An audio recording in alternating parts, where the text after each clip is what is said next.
Здравейте, тиктокачи, здравейте колегоречи, хади Вахим. Пускай кафенцето и дай в днешното видео да си поговорим кой ще е новият Хитлер. Дали това ще е Тръмп? Кой ще е този луд, който този път ще подпали света? Защото знаеш, светът навлезе в една фаза. Фазата на хайдуците. Държавите хайдуци. В чийто свят командва силният. Силният, който не признава права и правила. А точно такъв, знаем всички кой е. Онзи ден той направи едно изявление, в което каза: аз се ръководя от морала си. И единствено моят морал може да ми сложи ограничения. Не ме интересуват международните права и правила. Така че почваме да живеем в един свят, в който те не се признават вече. Дай да почнем от Иран. Знаеш, там размириците от 10 дена насам не се спират. А с всеки изминат ден сблъсъците се ожесточават. Там също има безброй доказателства за намеса на агенти от Мосад, които постоянно подстрекават протестиращите. А главатарят им Доналд Тръмп се обърна към иранските управляващи: ако предприемете по-остри действия срещу протестиращите, ние ще се намесим. Сега, аз се питам и отговор не чакам. Защо никой не му казва на Тръмп: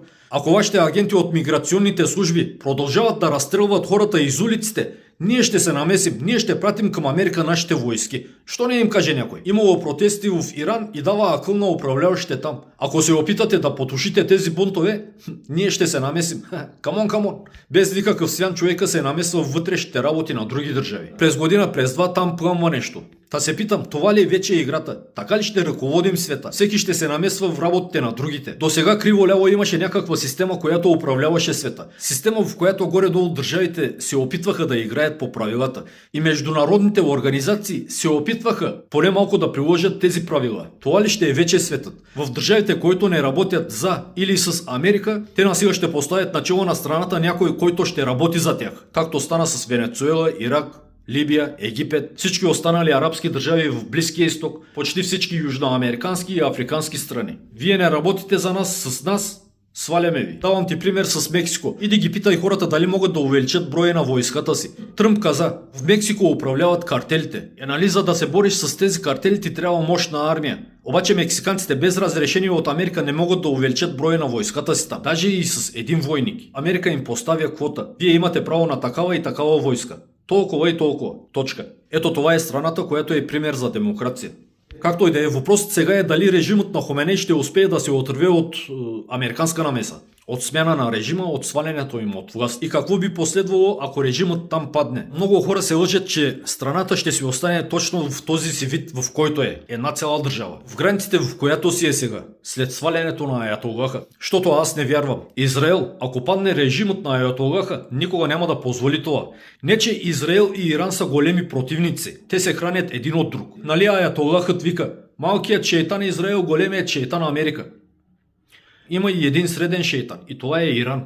Иран винаги си е работила с Израел. Знаеш, другите арабски държави на 90% са сунити. Иран шиити. С Иран Израел плаши другите. С Израел Иран плаши другите. А и от стари времена персийците си имат връзка с евреите. Да не забравим кой ги спасява по времето на Римската империя. А и пред това, по времето на Бухту Насър, те също им помагат. Та според мен Южен Иран е първата част, която ще откъснат от Иран. Ще я направят там една самостоятелна държава. Щото на Израел големи държави в Близкият изток не им трябват. Виж какво направиха с Ирак. Виж какво направиха с Либия. Ще поживееш и ще видиш какво ще направят и с Египет. Както и да е, нашия дерт е Иран. Какво ще последва в Иран? Ако тя последва съдбата на Сирия, ако там възникне един въоръжен граждански конфликт, какво ще последва тогава в Европа? Дали Европа е готова на това? Ако към нея се засили една емигрантска вълна. Една емигрантска вълна от 5, 6, 7, 8, 10 милиона иранци. Щото хайде, 2 милиона сирийци, туй и в Европа. Готова ли е Европа да приеме една бежанска вълна от 90 милионен Иран? Само ако сложиш, че 10% ще тръгнат насам, представи си какво става. Дали европейските управници ще успеят да се противопоставят на това? Защото един хаос в Европа е добро дошло за Америка. Те даже няма да се опитат да спрат това. До кога Европа, а и светът ще останат безмълвни срещу зулумите на Тръмп? Виж, нищо не се чува от страна на Русия, нито пък от Китай. Русия продължава да си действа в Украина. Китай може да направи същите инвазии, които прави Америка в Южна Америка. Китай може да си каже: те го правят, защо аз не? Хайде към Тайван. Не е за вярване. Никой и не гъква. Никой не казва: това, което правите вие, е разбойничество, кражба, рекет. И набирайки сила от това, от безмълвието на света, онези стават още по-нагли, отвличат президенти, сменят правителства и най-безочливо излизат пред камерите и казват: хайде американските нефтени компании, венецуелският петрол е ваш, Юри, граби колкото можеш, ще ли да подобряват петролната инфраструктура там? Ами ще го подобряваш, той е твой. Някои пишеха в коментарите: да, ама венецуелският народ ликува, ликуваше и народът на Ирак след падането на Саддам. Обаче все още са гладни, жадни и боси. Петролът на Ирак не е на Ирак. Както и венецуелският няма да е на тамошните хора. След 5 години, след 10 години, те ще са в същото положение, в което са сега. Аз искам да ти кажа друго. Това, което прави Америка на Европа и на света, даже е малко валга. Кажи ми, ако утре сутринта, докато Тръмп си сърба кафето, му хрумне идеята: дай аз да си взема Гренландия, дай да видим каква ще е реакцията на света. Кой ще му каже нещо? Кой ще му се опълчи? 2 милиона квадратни километра пълни с ледници, прясна вода, петрол, злато, диаманти. Ще е тяхна.